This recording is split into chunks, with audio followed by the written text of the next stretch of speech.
To the Be Your Best Self blog by Marcia Abbott. What do you do next?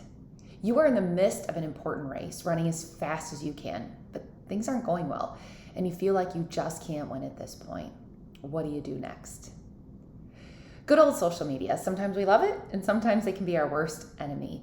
Well, fortunately, about 2 months ago, I had one of those really great experiences with Facebook that ended up giving me the inspiration I needed to write this blog today. And I can't wait to share with you what I saw, but most importantly, what I learned. I was bored one night just scrolling through my Facebook news feed when all of a sudden a video popped up that had gone viral.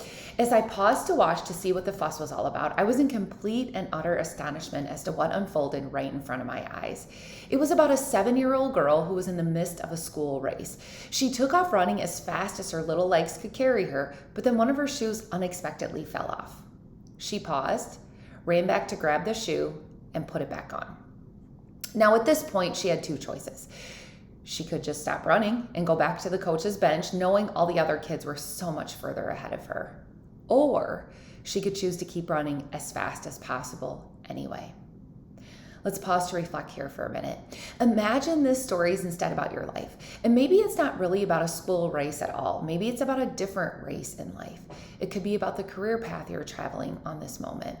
It could be about your journey through marriage or your path to starting a family.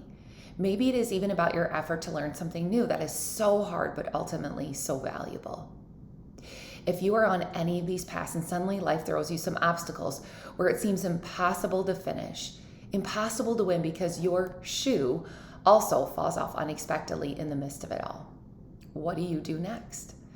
Our first instinct typically tells us to just stop, to quit, to go back to the drawing board and forget all about it because there's just no way this is going to work anymore. That's what our first instinct usually tells us to do. But does it have to be that way?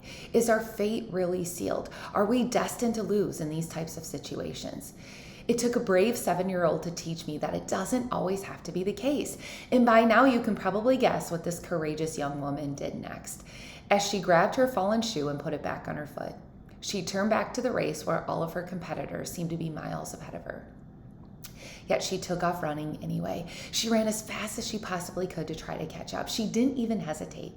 She didn't even consider any other option. She just ran. She just tried to win.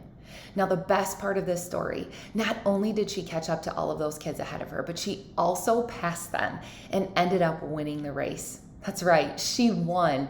And that win ended up teaching me a huge life lesson. It can teach us all a very important life lesson.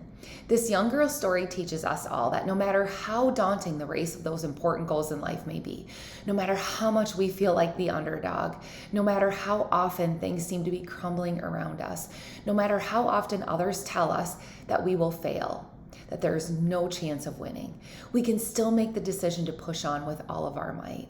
We can move forward and do everything in our power to try to win that race in life anyway, to accomplish those goals. Because one of the greatest pleasures in life is doing what other people say cannot be done. And I am certain that everyone sitting in those stands during the girls' race would have absolutely believed that her winning, well, it just couldn't be accomplished. It just wasn't possible. Yet she did it anyway. So once again, you're in the midst of an important race in your life. You are running as fast as you possibly can, but things aren't going well. It seems to you and everyone else in your life that this win isn't going to be possible. There's just no way. So, what do you do next?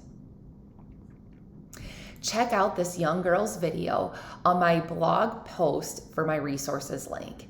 For those of you struggling with something in life, or if you have a topic of interest that you want me to talk about in this blog, email me at beyourbestselfblog@gmail.com.